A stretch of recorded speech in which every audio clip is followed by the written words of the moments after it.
გამარჯობა მეგობრებო, როგორც მივხვდით, მოგზაურობის დროა დიახ ეს მოგზაურის ნაამბობია და ძალიან მაგარი სტუმრით ვარ დღესაც წარდგენილი, ოღონდ სანამ მას წარგინდგენთ, მანამდე უნდა შეგახსენოთ ჩემი ტრადიციული თხოვნა, გამოგვიწეროთ, სადაც გვიპოვით, აქ მინიშნებები იქნება და რა ვიცი, დავიწყოთ მოკლედ.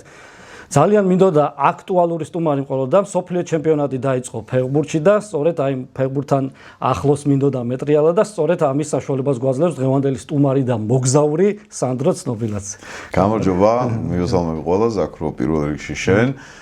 გისურვებ ამ ძალიან საინტერესო წამოწყებაში წარმატებებს, იმიტომ რომ მოგზაურობა მართლა ისეთი რამეა, რომელიც ყველას აინტერესებს. პირადად მოგზაურობ სადმე ხომ თვალ გადასარევით, თუ არა და უბრალოდ რჩევები შეგიძლია მიიღო ადამიანისგან, რომელიც ამა თუ იმ ქვეყანაში არის ნავყოფი. ამიტომ ძალიან გვაინტერესებს შენი გამოცდილება, ვიცი რომ ძალიან დიდარი ბაზა გაქვს, უბრალოდ კითხვით დავიწყებ, რომელი გამოარჩია, აი სპორტული საქმიანობიდან გამომდინარე მოგზაურობა თუ პირადი?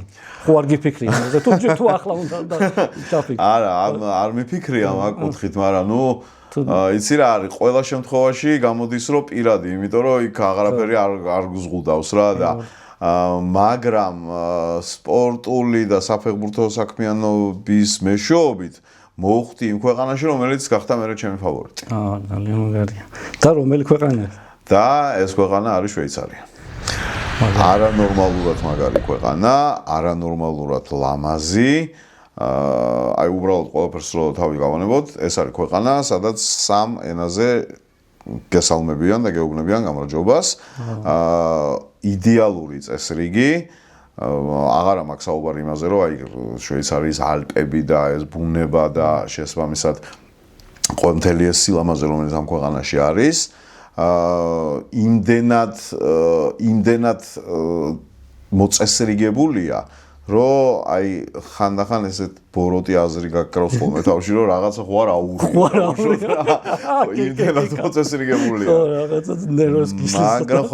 მაგრამ თან არის როგორ იცი, რომ არავის არ ეგონოს, რომ ეს არის მხოლოდ რაღაცა აი ბანკის კლერკები რო დადიან მარტო ქუჩაში და რაღაცა ისეთი ჩაცმულები ჰალსტუხი რო უკეთიათ და პიჯაკით და თეთრი პერანგით.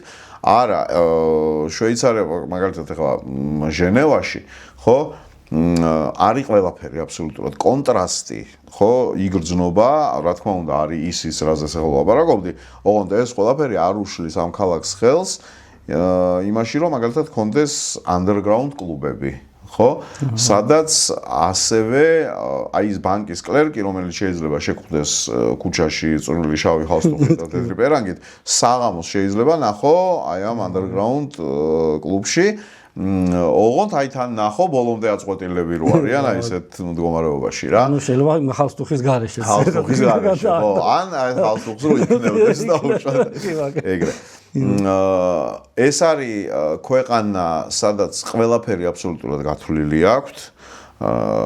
თითოეული ნაბიჯი არის 100 ჯერ გაზომილი და შემდეგ გადადგმული. ეს არის ქვეყანა, სადაც მე პირადად ვიყავი 7 დღე და არ შემხვედრია საცობი. ანუ საცობია, ეს საცობი არ არის. ანუ 4 მანქანა ერთად არ დგება იმაზე, შუქნიშანზე. ანუ ეგეთ ის ხარჯზე ხდება, ანუ ეგ როგორ ფიქრობ? იცი რა, პირველ რიგში იმის ხარჯზე რომ არის მოწესრიგებულები რა, იმიტომ რომ ის იცავს, აი შუქნიშნიდან შუქნიშნამდე მანძილი რო არის და ის მანძილი რომ მან უნდა გაიაროს 43 კმ/სთ, 47 კმ/სთ არ გაივლის. და არც 35 კმ/სთ არ გაივლის რა. გაივლის ზუსტად 43. ისე არის გათვლილი და აწყობილი ყველაფერი. შესაძლოა თავს აღარ იყრის უკვე იქ ბევრი ავტომობილი ხო? კი ბატონო. ჟენევა არის ქალაქი, სადაც გარდა აი ამ რა წარმოდგენაც გვაქვს ხო შვეიცარიას. ჟენევა არის ქალაქი, სადაც არის მაქსიმალურად მიცემული თავისუფლება ადამიანებისთვის, აი ხელოვან ადამიანებს თუ ვილაპარაკებთ რა. ანუ შეიძლება შეხვდეს ეს ქუჩის მუსიკოსი, რაც ჩვენთანაც არის, მაგრამ ამავდროულად ხო უბრალოდ შეიძლება ადამიანი იყოს, მე მოვხდი ეგეთ გამოფენაზე და მაგიტომ აქ საუბარი. ანუ ადამიანი იყოს შეუძლებლად ქუჩის მხატვარი, რომელიც მივიდეს მუნიციპალიტეტში, ითხოვოს გარკვეული საზღაურის საფასურად, რა თქმა უნდა, გარკვეული ადგილი ქალაქის ცენტრში და იქ მოაწყოს თავისი ნამუშევრების გამოფენა. და შესაბამისად, ოღონდ ის არ არის, რომ აი შეურაცხყოფას კი არავის არ ვაყენებ, მაგრამ აი შრალ ხიდთან დავდექი და რაღაცები გავყიდე, ანუ ეს ამბავი არ არის. იმიტომ რომ იქ თუ შენ ამაზე მიდიხარ, ხო, მაგ შემთხვევაში შენ პლუს ამას რაღაცეები კიდე დამატებით უნდა გააკეთო. ანუ უბრალოდ დავდექი და გავყიდე, ეგეთი რამე არ ხდება რა. შენ იქ უნდა მოვავაწყო ეგრეთ წოდებული საღამო. და აი ამ საღამოს აწყობს ეს ხალხი. ზოგი ბილეთებს ყიდის იმაზე, რომ ამ საღამოზე ადამიანი მოხვდეს, ზოგი არ ყიდის ბილეთებს და პირდაპირ იმაზე აქ ლაპარაკი, რომ მოდი ნამუშევრებს გავყიდით ჩემსას. მე სადაც მოვხვდი, იქ ბილეთი არ იყო საჭირო და უბრალოდ ნამუშევრებს ყიდდა ეს ადამიანი. ოღონდ აი როგორი სიტუაცია იყო, იცი რომ რო წარმოგიდგენ, უცებ რო წარმოიდგინო, აი ძალიან ისეთი მიღება მაღალი დონის და მაღალი კლასის.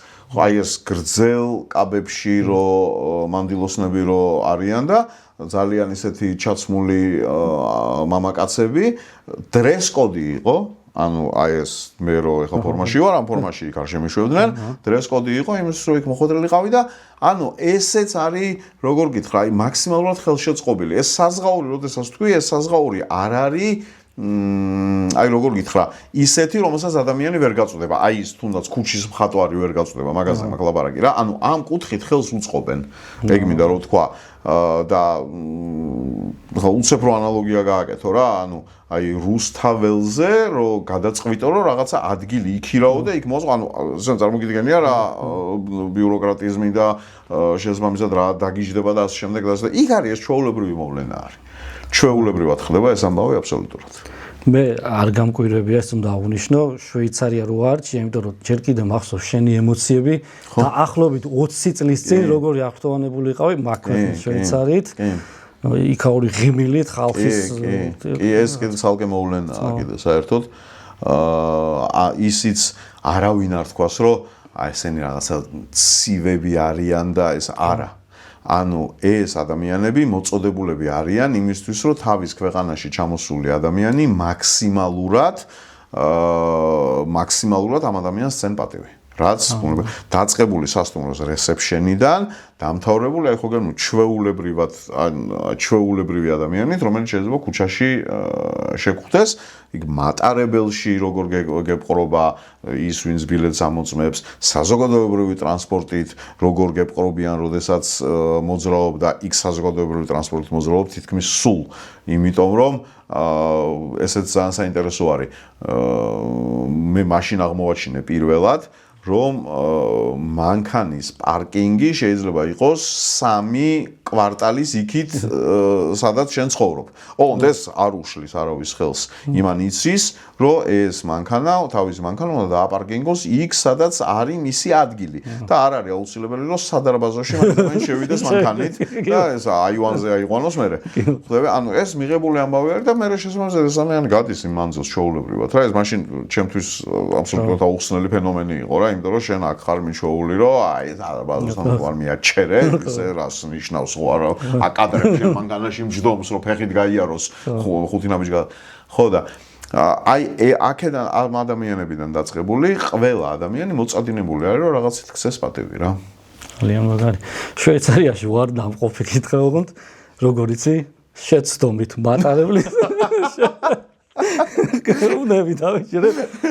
პარიზში მიდიოდა მიუნხენის მატარებელი და დილით რაღაცა 8-ზე რომ უნდა შევსულიყავით, 8-ის ნაცვლად 10-ზე შევიდა. როგორ მახსოვს, დილით რომ გამოვედი, გავაღე და აი შევდივარ უკვე პარიზში თქო და რაღაც იცინის ხალხი რაღაც ჩოჩქოლია და მოვიდა გამცილებელი და გითხრა რომ რაღაც არ ვიცი გაუთვალისწინებელი მოხდა თუ ალტერნატიული გზა დარჩა არ უნდა გაეღლო შვეიცარია. ნუ მაგრამ არანაირი პროტესტი არ გაუმეთქვამს, იმიტომ რომ არაფერს არ წვეწა. ხო, არაფერს არ წვეწა, იმიტომ რომ ისეთი პეიზაჟები იყო პანჭრი და რაღაც საოცარი სოფლები გავიარეთ.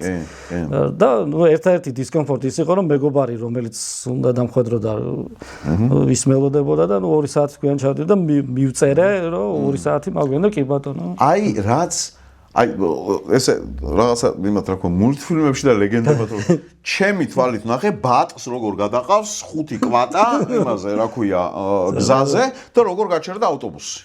ანუ ეს ნახე ჩემი თვალით იმიტომ რომ ავტობუსში მე ვიჭიქი. და ავტობუსი გაჩერდა ეს გაატარა ეს მწყობრად მოსიარულე წინ ბატი და უგან 5 კვატა გაატარა და მე გააგზავნა გზა. ზებრა იყო თუ შუქნიშანი. არა, ჩვენ არ ეს თმა ეს ნოაღია რომ აი ისინი იყვნენ ესენი რა ქვია კანონდარღვევი ბატი და კვატა. მაგარია. ძალიან მაგარია. ახლა ცოტა ფეხბურთსაც ახლა ისეთი პერიოდი გვაქვს დაიწყო მსოფლიო ჩემპიონატი ჯერ ვიცი შენი საყვარელი გუნდი არ გამოსულა. მე მსოფლიო ჩემპიონატიც ვარ ნამყოფი 2006-ში გერმანიაში. ხო, ის კიდე ცალკე საერთოდ დაუვიწყარი ამბავია. ხო, უბრალოდ ანუ თუ ქვეყნის გამორჩევაზე იყო ლაპარაკი, მე რა შვეიცარიაში გადავიტანე და ვნახე, ეგეთი შტაბეჭდება რა მოხდენი არაფერს, მაგრამ ანუ გერმანიაში ის ივენთი თვითონ მსოფლიო ჩემპიონატი, ანუ რო ჩადიხარ, გრძნობრო ბედნიერი ხარ, იმიტომ რომ იმის მონაწილე ხარ. ანუ ყველა შემთხვევაში რაღაცა გადაკვეთის წერტილი გაქვს. თუ დაუშვათ მართლა ჩასული ხარ უბრალოდ ტურისტად და არც თამაშზე მიდიხარ და არაფერი მაინც გაქვს ეს გადაკვეთის წერტილი. მით უმეტეს როდესაც მიდიხარ აკრედიტაციანი ტიპი მსოფლიო ჩემპიონატის დასასწრებად, ხო? შენ ხვდები რომ ხარ რაღაცა გრანდიოზულის ნაწილი და ეს ნაწილი არის ის რაც ასულდგმულებს იმ ერთი თვის თუ თვენახევრის მანძილზე კაცობრიობის ძალიან დიდ ნაწილს. და აი ეს ხარ. ხვდები? და შესაბამისად უკვე თავს აღიქვავ როგორ იცი რომ აი რაღაცა შტაბეჭდილება გჭირდება რომ შენს გაქვს რაღაცა გაკეთებული ხვდები? მიუხედავად იმისა რომ შენი ქვეყნის გუნდი იქ არა. მიუხედავად იმისა რომ შენი ქვეყნის გუნდი იქ არა. მაგრამ მისული მიხვედი სტადიონზე. ხვდები? ანუ შენ გააკეთე რაღაცა კარგი, კი გინდა რომ მიხვიდე, მაგრამ ამ შემთხვევაში ეგ ამბავია რომ ერთმანეთს ემთხვევა რა. თან კარგი გააკეთე სტადიონზე რომ მიხვედი. გინდა და მიხვედი. პირველი შტაბეჭდილება რომ ჩავფრენდით მიუნხენში, ხო? ჰაიდი კლუმი იყო მაშინ სახე ამ მსოფლიო ჩემპიონატის რა და იმიდან რომ გამოდიხარ, რა ქვია, ქართულად რა ქვია იმას თვითფრენავიდან რომ იმას გამოსასვლელი რო არის რუსულად არ მინდა რომ თქვა ან ტრაპი და ის არა პირდაპირ შენობაში შეგავხარ. ხო, ვიცი, ალბათ რაღაც გეითის ნაწილი, ხო, რაღაც ხო, ნუ გასაგები რა. და იქიდან რომ გამოვედი და პირველი რაც დავინახე, ხო, დერეფანი. პირველი რაც დავინახე იყო ჰაიდი კლუმი.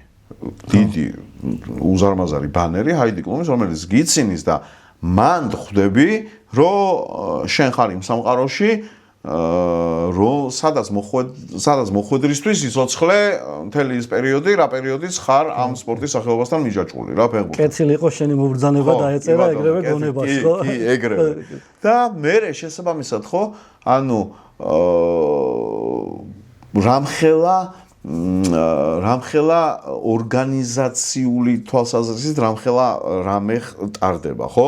იმიტომ რომ ყველაფერი არის აწყობილი ამ მსოფლიო ჩემპიონატზე. დაწყებული მატარებლის გრაფიკიდან, მოძრაობის გრაფიკიდან, დამთავრებული, არ ვიცი, ჩვეულებრივი ჰოთ-დოგის გამყიდველი როგორ მუშაობს, ოღონდ ყველაფერი ექვემდებარება მსოფლიო ჩემპიონატს. ის ჰოთ-დოგის გამყიდველი თუ პირობითად ვიზახი იწყებდა მუშაობას 8 საათზე, ახლა იწყებს 7-ზე. იმიტომ რომ შესაბამისად იქ ტურისტი ჩადის იმ კონკრეტულ ქალაქში. Deutsche Bahn-ი, გერმანიის რკინიგზა მუშაობს ისე რომ შენ თუ ხარ აკრედიტირებული ადამიანი, შენ მატარებელში შედიხარ, ოღონდ არ გაქვს ადგილი და თუ ადამიანი მოვიდა, რომელსაც ბილეთი აქვს ჩვეულებრივი ნაყიდი, ხო, მაშინ შენ იმ ადგილს დაუთმობ. ოღონდ ეს არ ეშლება არავის და იქ ჩხუბი არ ხდება, რომ აო აქ მე ვზივარ ძმაო და ეგეთი რამე, იქ არ მოსულა. ანუ ყველა მისის რომ შესაბამისად ბილეთიანი ადამიანი რომ მოვიდა, შენ რო გაქვს აკრედიტაცია, შენ მადლობა თქვი რომ შეგიშვეს იმ მატარებელში დაგსვეს და შესაბამისად თუ მოვიდა მე ეს ადამიანი შენ უნდა ადგე და დაუთმო და მე ნუ ან სხვა ადგილი მოძებნო ან ფეხზე დარჩები. ხო? ეს ყველაფერი რო ემსახურება აი ამას ერთ მოვლენას, ხო, ყველაზე კარგად გამოჩნდა ბერლინში იყო ფინალი. 48 საათში ბერლინმა მიიღო და გაისტუმრა მილიონი ტურისტი. და უცებ წარმოიდგინე მილიონი ადამიანი 48 საათში რომ შემოვიდეს თბილისში რა მოხდება. ხო? ოღონდ იმან ისე მიიღო და ისე გაისტუმრა რომ საერთოდ არაფერი არ შეეწყო. საერთოდ არაფერი არ შეეწყო. არაფრის დეფიციტი არ წარმოიშვა. იყო წყალი, გაზი, შუქიც, ყველაფერი იყიდებოდა, ისე როგორც იყიდებოდა სანამ ეს მილიონი ადამიანი შემოვიდოდა. 48 საათი შესაბამისად ამ ქალაქმა უმასპინძლა მილიონ ტურისტს. სასტუმრო უზრუნველყოფა ყველაფერი აბსოლუტურად დაწყებული იმიდან რა ქვია სასტუმრო უზრუნველყოფიდან მართალი ხარ. სასტუმრო უზრუნველყოფა იყო ერთ-ერთი ის ამბავი რომელიც ძალიან გამაკვირვა, იმიტომ რომ რაღაცა გაუთვალისწინებელი მოხდა და მიუნხენში მოგვიწია ერთი ღამით დარჩენა და მე მეგონა რომ მიუნხენში ვერ ვიშოვნიდით სასტუმროს.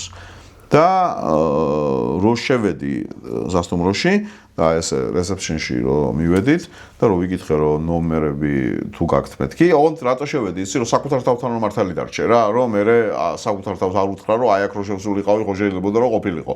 აბსოლუტურად ისე შევედი რომ აქ არ და იქიდან რომ მომივიდა პასუხი რომ ერთადგილიანი ნომერი და ორადგილიანი იყო, პირი დამჭახია რომ მეთქე თქვენ ნომრები გააქვთ? მიუხედავად იმისა რომ კიო გვაქვს რა პრობლემა არისო რა. ხო და ანუ ამ თვალსაზრისითაც იმ თვალსაზრისით რომ დაუშვათ იგივე ტრანსპორტი ხო რომელიც ძალიან მნიშვნელოვანი არის მსოფლიო ჩემპიონატზე რკინიგზაზე არა მაგრამ ლაპარაკი შიგნით ქალაქში სამოძრაო ტრანსპორტი რომელიც ასევე ძალიან მნიშვნელოვანი არის. თუმცა მანდ იყო ერთი ძალიან სასაცილო ამბავი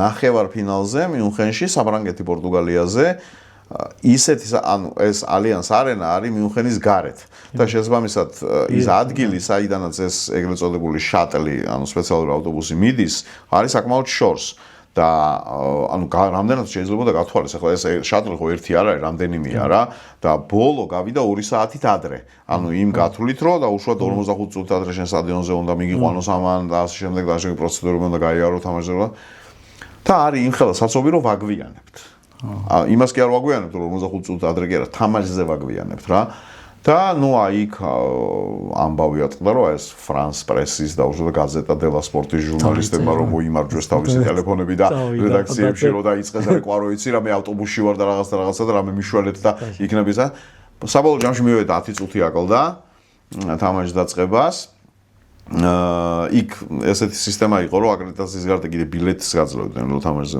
მოხვედრილიყავი და იმაზე დაგხვდა რიგი და ამ რიგში რომ ჩამდგარიყავით ხო ანუ პირველი ტაიმი დამთავრდებოდა ფაქტობრივად რა და მე და ჩემი მეგობარი ვიყავით და ასე უყურეთ და ამან მითხრა მაიცო ახლა ცოტა ხანიო რა და წავიდა ეგრევე იმაზე რა ქვია ურიგოთ რა და ორი დიდი ბოდიგარდი იცავდა ამ რიგს რა და ახლა წარმოიდგინე რომ ის ვერ მიხვდა ეს ჩემი მეგობარი რასაკეთებდა ხო ანუ ვერ წარმოიდგინა რომ ესეთი რამე შეიძლება გააკეთო ხვდები და იქ ვიღაცა აჭყლოპინდა აზიელი რომელიც ჩამოსულიყო ესო ურიგოთ არისო და იმას მიცეს შენიშნო რა სულ ურიგოთ არისო ამ ხალაკაცი ამას ხო არის კადრებს ურიგოთ ანუ ეგეც იყო ეს არის დამოკიდებული ჩვენები ის კი დაიჩაგრა მაგრამ არ მინდა დამავიწყდეს ანუ ის ემოცია პირველი რაც თქვი რომ აი შამის მონაწილე შენც ხარ და ეს აი მაგის საპირწონედ მინდა თქვა ძალიან მომეწონა არ ვიცი თუ ფეიკია თუ მე მგონი ახლა შემოიღესო ყველა ქვეყნის დროშა დაუშვეს აბსოლუტურად მთელი მსოფლიოს ანუ რომ ეს მსოფლიო ჩემპიონატი ეკუთვნის ყველას და ძალიან მომეწონა ეგ ინციდენტი განა იმ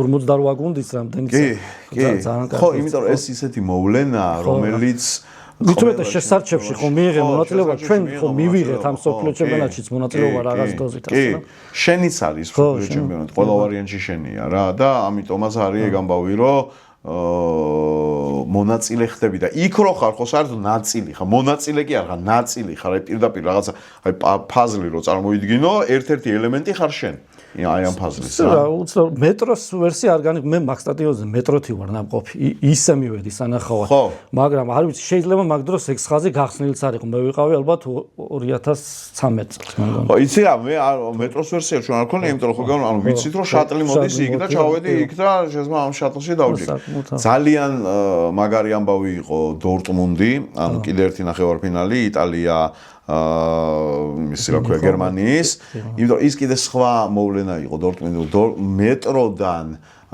სტადიონამდე კი არის დიდი მანძილია ოღონდ ეს მანძილი არის როგორ იცი რომ იქ ავტობუსი და მანქანა არ ფეხით უნდა გაიარო და ერთი დაახლოებით 20-25 წუთი მიდიხარ, იმიტომ რომ დორტმუნდის სტადიონი კიდე ცოტა მაღლა არის. მწვანეში ჩაფლული და ასე შემდეგ და აი რომ მიდიოდი მწვანე ნოხზე. ნოხი იყო დაგებული სტადიონამდე, რომელიც იქ ბევრი გადასახვევია და ის ნოხი გაჩვენებს იმ ზუსტად იმ მიმართულებას, საიდანაც სტადიონი მიდის. და ეს მწვანე ნოხზე რომ მიდიხარ და მე ხვდები რომ რაღაცა ჩვეულებრივი ადამიანი აღარ ხარ რა უკვე რა აი ამ იმებს რო ეხები ხო ანუ რაღაც მე იქ ისინი არიან რა ქვია ფანზონები არის და უშუალოდ ამ გულშემატკივრების რომლებიც ეხლა წარმოიდგინე შენ იმდენად უხარიათ ადამიანებს ჩასვლა რომ კონკრეტულად თამაშზე იცის რომ ვერ მოხვდება მაგრამ იმ ქალაქში მაინც ჩადის იმიტომ რომ თავისიანებთან ერთად იყოს და უყუროს ის ატმოსფერო იგზნოს და ის მონაწილე გახდეს ხო ის ატმოსფერო შეიგზნოს იყოს თავისიანებთან ერთად და უყუროს მაგალითად ბერლინში ფინალზე ხო ანუ ვინც ვერ მოხვდა ამ ფინალზე იმისთვის 24 საათში აგეს ინსპირირებული სტადიონი, სადაც დადგეს ძალიან ბევრი ეკრანი, ოღონდ ის დაშალეს მერე. და ამ აქ ეტეოდა რამდენიმე 10,000 ადამიანზე გააკეთეს აი სტადიონი, ტრიბუნა პლასმასის იმისი როგორი რა მნიშვნელობა აქვს, ხო შედიხარ და იქ ხო შენი ის მუღამი გაქვს, რომ შენიანებთან ერთად იყო და შენიანებთან ერთად უყურო რა. და მე შესაბამისად ეს დაშალეს და ჩვენ დორტმუნდში ხო ვითამაშეთ ევროპა ერთ. დორტმუნდში ვითამაშეთ. ხო, მე მგონი ხო ეგ კადრები ნახე, ჩემი მეგობარი იყო და აი ეს ეგ დიდი მანძი ფეხით რომ უნდა იარო, სულ უამრავი ქართული დროშით ისე არის ზუსტად. საოცარი კადრები. მეტრო სადგურიდან არის ერთი 20-25 წუთი არის ფეხით სასიარულო რა. მithumetes ახლა, ოდესაც მასა მიდის, კიდევ უფრო შენელებული მიდიხარ და ხო, საოცარი. კი ბატონო. აი ხა მაგარი საიდუმლო გაგიფხილო, აქამდე არ გითხარი სპეციალურად. ჩვენ ვართ საფეხბურთო გემოვნებით აბსოლუტურად დაპირისპირებული ადამიანები. მე მიყვარს და სანაკრებო ფეხბურთში ბრაზილია და საკლუბოში მადრიდის რეალი. არ გითხარი და მე არ მოხვიდოდი სტუმრად. ახლა გაგიფხილე. იცი რა, ჩვენ დაპირისპირებულები საფეხბურთო გემოვნებაში გია რა, ჩვენ კლუბები სხვა თორე გემოვნება გვაქვს ერთნაირი, ანუ შემტევი ფეხბურთი გვიყვარს ორივეს. შესაბამისად რეალის შემტევი ფეხბურთის მხარდაგებელი არის ბრაზილიის ნაკრებიც ხომ მithumetes, ну კარგი მე რაღაცა არგენტინა ბოლო ახლა მესი და მარადონა დაბადა ამ ქვეყანამ და როგორ კიდე რომ თქვა რომ არ არის შემტევი ფეხბურთი. სხვათა შორის მე ზოგადად სამხრეთ ამერიკული ფეხბურთის მიმართ მაქვს განსაკუთრებული სიყვარული, იმიტომ რომ იქ რაღაცა ბევრია მოულოდნე, არა ესეც სწორხაზოვანი როგორც ევროპა და რაღაცა იქედან ყოველთვის ახალშო. მარტო სამხრეთ ამერიკაში მექსიკასაც ძალიან გულშემატკივრობ, იმიტომ რომ იქაური ფეხბურთი. ეხლა როგორი მდგომარეობა გვაქვს? დღეს არის 14 წუხელი თამაშა ბრაზილიამ. წუხელა ჯერ შედეგი არ ვიცი. იმიტომ რომ რა ცოტა ბუნებრივია ხა ადრე ჩავწერეთ გადაცემა და ძალიან მეშინია არ ვიცი რა ვთქვა, რა ქნეს იმ მაროკოსთან. მე მგონი არ არის ეგ ამავე ახლა ბრაზილიის სანერვიულო. ცოტა აჭრილია ჯერ ანჩელოტი, ჯერ მე მგონი ახლა ითავისებს რა შარში მოხდა და ვიღაცებს არ ვიცი მოკლედ. ხო, ბრაზილიის მთავარი კოზირი არის ანჩელოტი. ახლა ძალიან დიდი პატივისცემის და მიუხედავად ფეხბურთელების მისამართით, ხო? რომლებიც ხა რაფინია ყავს რა, ბოლო ყველაფერს თავი გავანებოთ, რა გუნდში რაღაც არის რაფინია, კარგ ფორმაში ყოფ რაფინიაზე მაქვს ლაპარაკი, ის გუნდი ორდინალური აღარ არის უკვე კარგი თვალსაზრისით ვიზახი რა. მაგრამ მაინც მიუხედავად ამისა მგონია რომ ანჩელოტი არის ბრაზილიის ნაკრების მთავარი კოზირი, რომელმაც უნდა მოახერხოს ის რაც ბრაზილიას სულ ბოლო პერიოდში უჭირდა და ეს არის თამაშის ორგანიზაცია. რაც მიდის მენტალიტეტზე რა. კი, მენტალიტეტზე მიდის. ანჩელოტიმ თუ ეს შეძლო, რომ თამაშის ორგანიზაცია დააყენა იმ დონეზე, რა დონეც მოეთხოვება ბრაზილიის ნაკრებს იმისთვის, რომ შემდეგ მან ესა თუ ის ტურნირი მოიგოს, ხო, მაშინ შემადგენლობის მიხედვით რო ვილაპარაკოთ, ბრაზილია საერთოდ არ არის ცუდი გუნდი. პრობლემა არის აი ეს თამაშის ორგანიზაცია რა. ისე საერთოდ დღევანდელ ფეხბურთში როგორ არის რა მწვრთნელის როლი როგორ გაიზარდა ერთ ადამიანს აი მწვრთნელების დაპირისპირება ფაქტობრივად ძალიან თუმცა იმ დღეს ვკითხულობდი არც ერთ მსოფლიო ჩემპიონს უცხოელი მწვრთნელი არ ყოლია არასდროს. ხო, ჯერ ესეთი ნამდვილად არ ყოფილა. ხო. ნახოთ წელს რა თუ არა აი გამოვი. ხო, მოკლედ მაგარი მსოფლიო უნდა იყოს წესი და მაინც. კი. იცი რა, ერთ რამესაც ვიტყვი რა. სამი მასპინძელი ყავს ამ მსოფლიო ჩემპიონატს რა ხო მექსიკა, კანადა და ამერიკის შეერთებული შტატები. რო გეკითხებიან მსოფლიო ჩემპიონატს სადარდება პასუხობ ამერიკაში, იმიტომ რომ ის არის მთავარი ამბავი. ხვდები? ეს მსოფლიო ჩემპიონატი ჩემი აზრით იქნება ბევრი რამით გამორჩეული რა. ეს არ არის სატელევიზიო მსოფლიო ჩემპიონატი. ეს არის სოციმედიის მსოფლიო ჩემპიონატი და ეხლა იქ იმ ქვეყანაში, რომელზეც გვაქვს ლაპარაკი ამერიკის შეერთებულ შტატებში, რის იკეთებას იციან პროდუქტის შექმნა ხო? არა ტექნოლოგიურად, არამედ პროდუქტის შექმნა სოციმედიისთვის. იციან გადასარევად. აი 10-იანზე იციან ეს ამბავი რა. იციან აი როგორ story რასაც ქვია იმის მოგონება. ხვდები? და რაც მთავარია თუ უწყობს ხელს მათი ნაკრები ამ ყველაფერს ხო? იქ საერთოდ სასწაულები ხდება, იმიტომ რომ ახლა მაშინ გაგახსენებ ერთ ამბავს რა ლეიკ პლეისში რო იყო ოლიმპიადა ზამთრის ამერიკის შეერთებული შტატების სტუდენტების ჰოკეის ნაკრებმა მოუგო საბჭოთა კავშირის ნაკრებს ეს არის 80 წელი და მაგ მოვლენაზე მარტო მაგ მოვლენაზე არის გადაღებული რამდენიმე ფილმი და მათ შორის არის გადაღებული Miracle on Ice ქვია ფილმს რომელიც გადაიღო არც მეტი არც ნაკლები Netflix-მა. ეხლა შენ წარმოიდგინე იქ ამერიკის შეერთებული შტატების ნაკრებმა ეხლა უკვე აქ რომ რაიმე რო გააკეთოს რაღაც აი დაუშვათ პირობითად უძახი ნახევარფინალში გავიდა რა. აქ რა მოხდება იცი რომ ანუ იმდენი რაღაცა დაიყრება, იმდენი საინტერესო რაღაცა იქნება. ამ კუთხით ეს მსოფლიო ჩემპიონატი არის ძალიან საინტერესო. იმდენი რილსი იქნება ბოლო-ბოლო ამ მსოფლიო ჩემპიონატიდან, რომ შეიძლება ერთი დღე მოანდომო მარტო მაგის იმას რა ქვია ყურებას რა. ეს იციან გადასარევად ამერიკელებმა. გადასარევად იციან ამის კეთება და ამიტომ გონია რომ საინტერესო იქნება მიუხედავად ბევრი ნიუანსისა, რომელიც შეიძლება არ უწყობდეს ხელს და უშუალოდ ამ მსოფლიო ჩემპიონატისთვის დადებითი კუთხით შეხედვას რა, იგივე დროში ასტენები ხო, დროის სხვადასხვა სარტყელებში იქ სიცხე, ლოკაციები, რომლებიც ძალიან შორიშორს არის ერთმანეთისგან და ასე შემდეგ. მაგრამ თლიანობაში მე მჯერა რომ ამის ზეიმად გადაქცევას ამერიკელები შეძლებენ რა. მაგრამ ძალიან იმედგაცრუებული ვარ და გაყურებული მეგობარი ჩამერთო ერთი კვირის წინ ამერიკის ნიუ-იორკიდან და მითხრა საერთოდ არ იგრძნობა ჯერ არ ვიცი შეიძლება ამ ერთ კვირაში სულ შეიცვალა ვითარება, მაგრამ ერთი ბურთის არ კიდიაო უცნაურად. საკო მასშტაბია შენ წარმოვიდგინე რა ხელა. ანუ უყურე ეს ხო სამ ქვეყანაშია. და შენ იქიდან ჩაგერთო ყველაზე გრანდიოზული ქვეყნიდან ჩაგერთო ხო? ანუ იმხელა მასშტაბია, რო ჩადიხარ ახლა ანუ მე რო ჩავედი გერმანიაში ჰაიდი კლუმი დავინახე პირველად და ეგრევე ვიგრძენი. ხვდები და იქ იმხელა ის არის რა ქვია, იმხელა მასშტაბზე ლაპარაკი რომ შეიძლება ეს რამე უცებ ანუ ვერ დაიჭირო. ხვდები მართლა ვერ აღმოაჩინო ის ბურთი შენ მიღობდი ხო ამბავს ხო რომელიც იქ კიდია. ხო, გასაგებია კი ესეთი რაღაცებიც იქნება. ოღონდ შენ წარმოიდგინე მსოფლიო ჩემპიონატის მიმდინარეობის დროს რა მოხდება თუნდაც ამერიკის შეერთებული შტატების ნაკრების თამაშზე ხო ანუ ეს იქნება სახალხო ზეიმად გადააქცევენ რო დაჭირდეთ რა ამ თამაშს გადააქცევენ სხვა შორის იმ დღეს ვერთობოდით იმას ვაკეთებდით რა ქვია ბრეკეტებს იმის როგორ შეიძლება რომ წავიდეს და უშუალოდ მსოფლიო ჩემპიონატი და ერთ-ერთი ვარიანტი არის მაგალითად რომ ამერიკა კანადა შეხვდეს ერთმანეთს.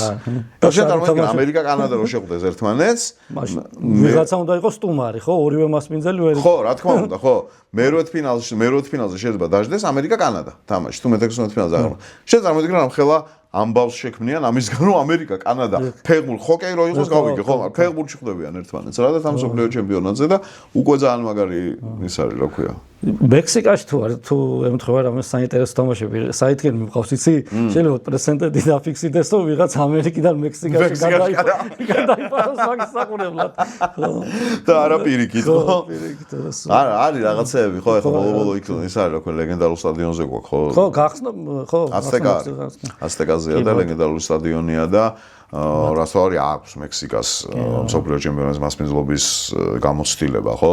ჩემთვის ერთ-ერთი ყველაზე კარგი მსოფლიო ჩემპიონატი მექსიკაში ჩატარდა ხო და იმ სამი ქვეყნიდან რომელიც მასპინძლობს მექსიკა არის ყველაზე წინწამსვლელი ჩემი აზრით ყოველ შემთხვევაში ყველაზე წინწამსვლელი ნაკრები რა სადაც ვისურვებდი ყოფნას ახლა ძალიან რო არაცდე ჩემი იმის თემატიკას ხო ეს არის